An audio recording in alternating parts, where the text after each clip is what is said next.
Our FanSharp Focus this week turns to the Indianapolis Colts as we have Zach Zook joining us here on FanSharp. Zach, the Colts 3-1 are heading out to Cleveland to take on the Browns. Both teams a pretty good start to the season. What do you see coming up from that game?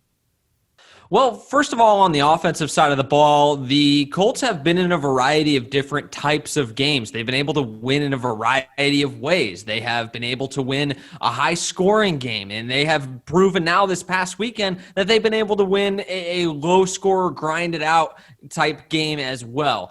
Philip Rivers said as much in the postgame. He said he feels that if the team needs 35 points, that they have the pieces offensively that can do that, and if they need to grind one out, that they now feel that they can win that way as well. The offense is starting to come along. I think they're starting to find their identity. It's a lot different style than I'm sure a lot of Colts fans are used to, much different from the days of Peyton Manning and Andrew Luck slinging the pill all over the place. This is a ground and pound style of offense, and I think Philip Rivers is starting to really settle into his role under center nicely. They are starting to get Jonathan Taylor going. Nyheim Hines got some run. Jordan Wilkins also looked very good in that game against the Bears. The Indianapolis Colts offensively, I think, starting to find their stride a little bit, and I think there's some stock to what Philip Rivers is saying, where he feels that whatever the game script may throw their way, they'll be prepared. Colts defense has only given up 29 points in the last 3 weeks combined, but you do have a little hurdle you have to get over where all-pro linebacker Darius Leonard now is out. Not sure how long he's going to be out, if he's going to be back next week, if it's more of a long-term injury. Zook, what do you see from that game and how it could impact the defense with Darius Leonard possibly being out?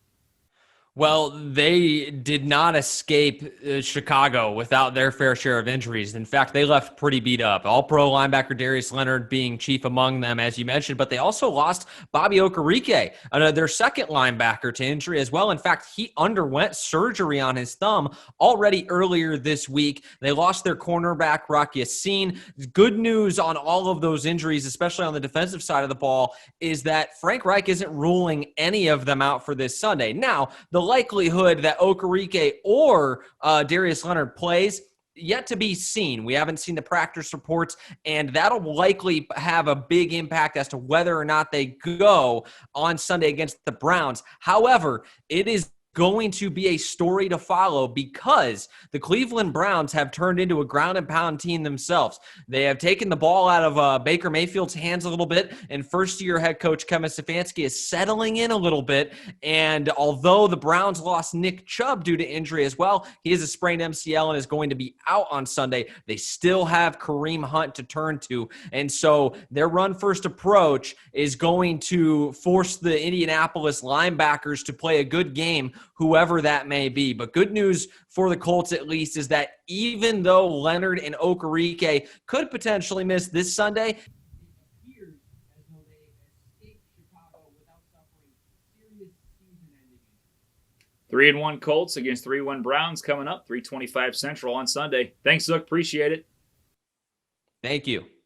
And don't forget, if you'd like to bet legally in Indiana, Illinois, or Iowa, be sure to check out fansharp.com and look for your deposit bonus with promo code FORT. FanSharp. Root like a fan. Bet like a sharp.